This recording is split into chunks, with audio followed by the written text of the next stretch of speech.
Hello everyone, I am Shiv Kumar Sinha. Welcome to YouTube channel My Observation Life. Discussion on Indian politics श्रृंखला में आज part 2 प्रस्तुत कर रहे हैं और पार्ट 2 में जो फोकस का बिंदु होगा वह है सर्वहारा वर्ग का भारतीय राजनीतिक में महत्व और सर्वहारा वर्ग के जो प्रतिनिधित्व करने वाले राजनीतिक दल है उसकी वर्तमान स्थिति क्या है। यह तय है कि हमारा समाज जो है बहुराष्ट्रीय वाला समाज है, जहाँ पर धर्म की पहचान के साथ साथ जात की भी पहचान है। जातीय व्यवस्था है और इस व्यवस्था में सामाजिक दृष्टि से उच्च वर्ग और निम्न वर्ग की अवधारणा है, लेकिन वस्तुतः आर्थिक दृष्टि से भी गरीबी काफ़ी लोग हैं। अर्थात सामाजिक दृष्टि से जो पिछड़े हैं वो प्रायः अधिकांशतः आर्थिक दृष्टि से भी पिछड़े हैं। अर्थात सामाजिक और आर्थिक दृष्टि से दलित वर्ग की पहचान सर्वहारा वर्ग के रूप में की जाती है। देश की बहुत बड़ी जनसंख्या सर्वहारा वर्ग में है, जो समाज के अंतिम पावदान पर है, जिनकी आर्थिक स्थिति बहुत दयनीय है, जिनको देश की परिसंपत्ति में हिस्सेदारी शून्य के समान है, लेकिन वह अपना श्रम करते हैं और खाते हैं। देश की परिसंपत्ति में उनकी भागीदारी न के बराबर है। इस परिस्थिति में जो अपना मजदूरी करके खाते हैं वही उनकी मजदूरी ही, श्रम ही उनकी संपत्ति है। ऐसे बहुत बड़ी आबादी देश में है और समाज का वह सर्वहारा वर्ग के रूप में उसकी पहचान है। वह सामाजिक दृष्टि से, आर्थिक दृष्टि से, दोनों दृष्टि से सर्वहारा है। और देश की जितनी पार्टियां हैं वह सभी गरीबों के पक्ष में गरीबी उन्मूलन की बात करती है, गरीबों को उद्धार की बात करती है और गरीबी उन्मूलन और गरीबी उद्धार के नाम पर वह मुफ्त में या कम कीमत पर अनाज का वितरण या सब्सिडी, कम कीमत पर गृह अनुदान आदि की बात करती है। लेकिन उसकी जो बेसिक समस्या है सर्वहारा वर्ग का, देश की परिसंपत्ति में भागीदारी, हिस्सेदारी, उस पर कहीं न कहीं वह मौन है। इस परिस्थिति में भारत की भूमि कहा जाए साम्यवादियों के लिए, साम्यवादी भावना को पनपने के लिए बहुत उपयुक्त है, लेकिन कई सारे काउंटर चेक्स हैं जिसके कारण देश की साम्यवादी दल हाशिए पर है और आज तो वह अपनी पहचान खोने की स्थिति में है। यो कहा जाए 2021 का बंगाल के चुनाव के बाद पूरे देश के मानचित्र पर जो लेफ्ट ब्लॉक की विभिन्न पार्टियां हैं वह अपना पहचान खो चुकी है। केरल को छोड़कर आज कहीं भी लेफ्ट ब्लॉक की पार्टियां अस्तित्व में नहीं है या उसकी पहचान शून्य नुमा है। इस परिस्थिति का कारण क्या रहा?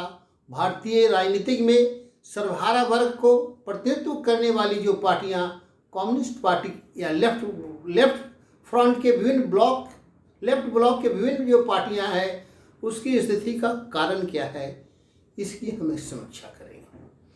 वर्तमान में ये तो तय हो गया कि लेफ्ट ब्लॉक या कम्युनिस्ट पार्टी की जो विभिन्न घटक दल हैं उनका पहचान भारत में शून्य नुमा होते जा रहा है।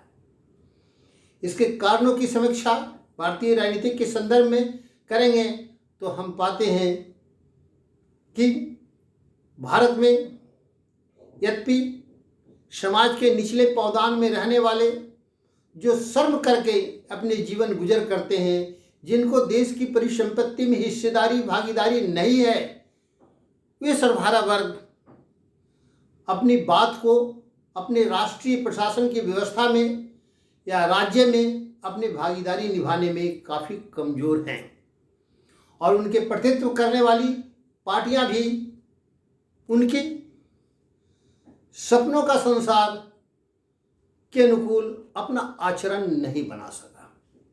इसके कारण की जब हम समीक्षा करते हैं तो सबसे पहला कारण पाते हैं कि भारत की जो कम्युनिस्ट पार्टियां हैं उनका नामकरण ही कम्युनिस्ट पार्टी ऑफ इंडिया है, इंडियन कम्युनिस्ट पार्टी नहीं है। नामकरण ये मैसेज देता है कि यह भारत के लिए भारतीयों का कम्युनिस्ट पार्टी नहीं है, बल्कि अंतर्राष्ट्रीय स्तर पर जो कम्युनिस्ट संगठन है उसकी भावनाओं को रिप्रेजेंट करने वाली पार्टी है। भारत की भूमि की भारतीयों के लिए, भारतीय सर्वहारा वर्ग के लिए इस पार्टी की पहचान नहीं बन सकी मेरे अनुसार, मेरा जो विचार है उसके अनुसार। और इसका नामकरण भी कम्युनिस्ट पार्टी ऑफ इंडिया है, इंडियन कम्युनिस्ट पार्टी नहीं है। प्रारंभ से ही नामकरण पर विवाद रहा और बहुत सारे जो साम्यवादी विचारक थे वह इंडियन कम्युनिस्ट पार्टी रखना चाहते थे, लेकिन जो अंतर्राष्ट्रीय संगठन से प्रभावित कम्युनिस्ट लोग थे उन्होंने अंततः कम्युनिस्ट पार्टी ऑफ इंडिया नामकरण किया। परिणामतः भारतीयों की भावना के साथ वह घुल मिल नहीं सका। यही आज उसके इस देश की मिट्टी से नहीं घुलने के कारण कहीं ना कहीं वह अपनी आज पहचान खोने की स्थिति में है, पहला कारण। दूसरा कारण जो है, इनके जितने नेताओं लोग हैं इसी से रिलेटेड है, वह अंतर्राष्ट्रीय संगठन से जुड़े हुए हैं और भारत के सर्वहारा वर्ग वह अंतर्राष्ट्रीय कम्युनिस्ट पार्टी के कोड ऑफ कंडक्ट का महत्व देते हैं और भारतीय सर्वहारा वर्ग के विकास के लिए कोड ऑफ कंडक्ट की चर्चा नहीं करते हैं। यहाँ की परिसंपत्ति में उसकी भागीदारी कैसे हो, यहाँ के विकास में उसकी भागीदारी कैसे हो, इस पर वह खामोश है। यह सैद्धांतिक चर्चा है, व्यवहारिक चर्चा नहीं है, जिसके कारण भारत में विभिन्न कम्युनिस्ट पार्टी की पहचान आज खतरे में है। तीसरा कारण की ओर जब समीक्षा करते हैं तो भारत की कम्युनिस्ट पार्टी सैद्धांतिक रूप से साम्यवादी दल यह मानता है कि धर्म एक अफीम है जो सर्वहारा वर्ग को अपने अधिकार को लेने में कहीं न कहीं बाधा पहुंचाता है। वह सर्वहारा वर्ग की क्रांति में, सर्वहारा वर्ग के अपने हिस्सेदारी मांगने में, हिस्सेदारी लेने में कहीं न कहीं धर्म एक अफीम का काम करता है और हमारे साम्यवादी दल इस बात को वह पूरी तरह समझाने में असफल है। चुनाव की राजनीति में चुनाव जीतने के लिए वह मस्जिद और मंदिर से संपर्क करने लगे, जाति के बड़े बड़े नेताओं से संपर्क करने लगे और यह जो साम्यवादी का सर्वहारा वर्ग के लिए जो एक अफीम का काम करने वाला धर्म है उसके ठेकेदारों से संपर्क कर वह अपने पार्टी के अस्तित्व को मौलिक सिद्धांत से वह भटक गए, जिसके कारण भारत में साम्यवादी दल की वर्तमान स्थिति है। इसलिए आज भी अगर उनको अस्तित्व में आना है तो कम से कम वह मंदिर और मस्जिद में नहीं भटके। यहाँ तो कई ऐसे चुनाव के समय देखा गया कि वह धर्म से इतने ज़्यादा जुड़ गए कि वह मुस्लिम तुष्टीकरण की बात करने लगे, हिंदू तुष्टीकरण की बात करने लगे। अपने कार्यकर्ताओं को कभी भी धर्म के विरोध करने के लिए नहीं कहें, बल्कि कुछ लोग तो कट्टर जो है धार्मिक संगठन से जुड़े हुए भी साम्यवादी दल के सदस्य रहे। इस परिस्थिति में उनका डाउनफॉल के कारण यह भी एक रहा भारत में। आगे फिर जब उनके कारणों की ओर हम देखते हैं तो यह महसूस करते हैं कि पहले जो है, पहला तो कारण है कि वो अपने आप को भारतीय मिट्टी से जुड़ी हुई पार्टी नहीं बना सके, अंतर्राष्ट्रीय संगठन, अंतर्राष्ट्रीय कोड ऑफ कंडक्ट पर ज़्यादा ध्यान दिए, धर्म के प्रति तटस्थ भाव नहीं रख सके, कहीं ना कहीं कुछ धर्म को प्राथमिकता देने लगे, मंदिर से चुनाव जीतने के लिए अपील करने लगे, मस्जिद से अपील करने लगे। परिणाम यह हुआ कि वह अपना पहचान खो दिए। फिर आगे देखते हैं तब हम पाते हैं कि जितने जो नेता हैं कम्युनिस्ट पार्टी के, कार्यकर्ता और नेताओं के बीच एक बहुत बड़ा खाई रहा। नेता जो है वह उच्च वर्ग के रहे और कार्यकर्ता जो है सामाजिक और आर्थिक दृष्टि से नीचे तबके के रहे, सर्वहारा वर्ग के रहे और इलिट सोसाइटी जो है वह समाज पर हावी रहा। परिणामतः वह जो है अपना पहचान गरीबों में ढंग से नहीं बना सके और उनका डाउनफॉल का कारण हुआ। यह चौथा कारण हो गया। पांचवा कारण की ओर जब हम जाते हैं तब जब राष्ट्रवाद की हवा बह रही है उसमें वह भारतीयता की मिट्टी से जुड़े हुए का कठोर प्रमाण नहीं दे सके। फिर उसके बाद जब आगे बढ़ते हैं तब हमें देते हैं कि जब पिछड़े वर्ग की जागरण की हवा चली उसमें भी अपने आप को वह एडजस्ट नहीं कर सके और जितने जो समर्थक थे वो सभी पिछड़े वर्ग की हवा में वह पिछड़े वर्ग से जुड़े हुए दल में चले गए, कम्युनिस्ट पार्टी से निकल गए।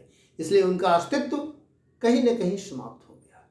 और तालमेल की चुनावी राजनीतिक में वह उनके कार्यकर्ता का 2-3% वोट है, वह किसी को चुनाव जिताने हराने में कारगर रहा, इतना ही तक उनकी भूमिका रह गई। इसलिए परिणाम यह हुआ कि उनके पहचान भारत की राजनीतिक से धीरे धीरे समाप्त होने लगा। फिर जब हम देखते हैं कि श्रमिकों का ट्रेड यूनियन से ज़्यादा संपर्क रहा, लेकिन ट्रेड यूनियन के नेता भी उच्च वर्ग के लोग आने लगे, समाज के इलिट सोसाइटी के होने लगे और उनका सत्ता से जो नेगोशिएशन चला उसमें वो पारदर्शिता नहीं बरते। परिणामतः भारत की कम्युनिस्ट पार्टी की यह वर्तमान स्थिति बन गई। इसके अलावा अन्य बहुत सारे छोटे छोटे फैक्टर रहे। क्षेत्रीय भावनाओं के साथ वो तालमेल नहीं कर सके, क्षेत्रीय पहचान के साथ तालमेल नहीं कर सके, वह मिट्टी से नहीं जुड़ सके। इसलिए भारत में कम्युनिस्ट पार्टी की स्थिति बहुत अच्छी नहीं कही जा सकती। और आगे आने वाले दिन में जो भारत में अभी राष्ट्रवाद का सुनामी चल रहा है, पिछड़े वर्ग के जागरण की हवा चल रही है, उस जागरण की हवा में, राष्ट्रवाद के सुनामी में और पिछड़े वर्ग की जागरण की हवा में शायद सर्वहारा वर्ग की प्रतिनिधित्व करने वाले कम्युनिस्ट पार्टी का अस्तित्व बहुत बढ़ने की संभावना नजर नहीं आ रही है और इसमें वह तालमेल करने में पूरी तरह सफल नहीं प्रतीत हो रहा है। इसलिए भारत की राजनीतिक में कम्युनिस्ट पार्टी का क्या पहचान आगे दिनों में आने वाला है, इस पर चिंतन का विषय है।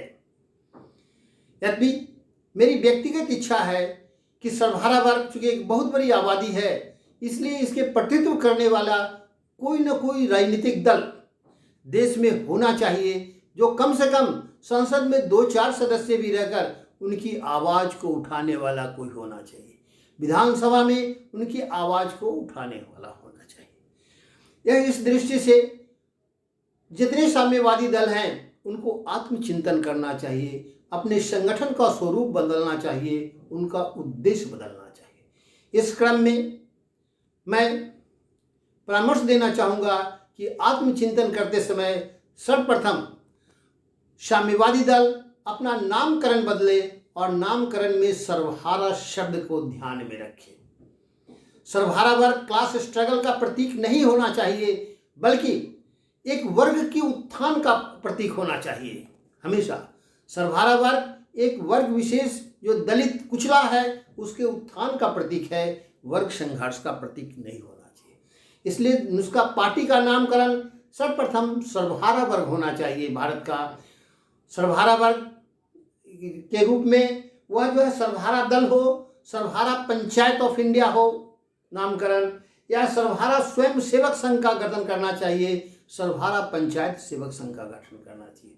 अर्थात सर्वहारा को प्राथमिकता देकर जो आर्थिक और सामाजिक दृष्टि से बहुत दलित है, पिछड़े हैं, कुचले हुए हैं, उनकी पहचान, उनका मैसेज देने के लिए कम्युनिस्ट पार्टी भारत के जितने हैं लेफ्ट ब्लॉक, उनका एक अम्ब्रेला के निकट एक में आना पड़ेगा, एक संगठन बनाना पड़ेगा, एक पार्टी बनाना पड़ेगा और उसका नामकरण सर्वहारा वर्ग या सर्वहारा स्वयं सेवक संघ, सर्वहारा पंचायत ऑफ इंडिया आदि के नामकरण के साथ आगे बढ़ने के लिए फिर से प्रयास करना चाहिए।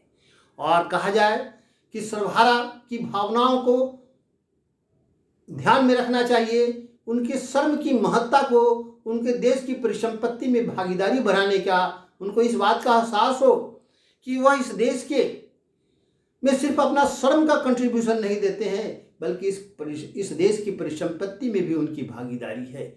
इस भावना को ध्यान में रखते हुए भारत के सभी लेफ्ट ब्लॉक की पार्टियां से अपील करते हैं कि वह सर्वहारा वर्ग की भावनाओं को ध्यान में रखकर अपने पार्टी को रीऑर्गेनाइज करें और एक अम्ब्रेला के तहत आकर के राष्ट्रीय स्तर पर एक दल एक पहचान के माध्यम से सर्वहारा वर्ग का प्रतिनिधित्व करने का प्रयास करें, ताकि भारत की राजनीतिक में एक महत्वपूर्ण भूमिका निभा सके। भारतीय राजनीतिक स्थिति पर परिचर्चा के क्रम में आज पार्ट 2 में सिर्फ सर्वहारा वर्ग को मैसेज देने के दृष्टि से उनके प्रतिनिधित्व करने वाले जितने जो लेफ्ट ब्लॉक की पार्टियां हैं, communist party of India, communist party of Marxist या अन्य इंडियन पीपुल्स फ्रंट या जो भी हो, उन सभी को ये मैसेज देना चाहते हैं कि वो भारत की राजनीतिक में अपनी थोड़ी बहुत भी भूमिका निभाना चाहते हैं तो वह एक अम्ब्रेला के निकट आकर के एक संगठन के नीचे आकर सर्वहारा वर्ग की भावनाओं को, जो समाज का सबसे निचले तबके लोग हैं, जो एकदम अंतिम पावदान पर खड़ा है, उनको लेकर के आगे बढ़ने के प्रयास करें। ऐसे वर्तमान राजनीतिक व्यवस्था में सर्वहारा वर्ग जो श्रम पर जीवित है, उसको एक आदत सब्सिडी देकर एक उनके आचरण को गलत दिशा में मोड़ने का प्रयास हो रहा है। और समाज में कहा जाए कि मुफ्तखोरी, समाज देश की परिसंपत्ति में भागीदारी के नाम पर मुफ्तखोरी का बढ़ावा दिया जा रहा है। ये भी जो है मैं व्यक्तिगत रूप से बहुत उचित नहीं समझता हूँ।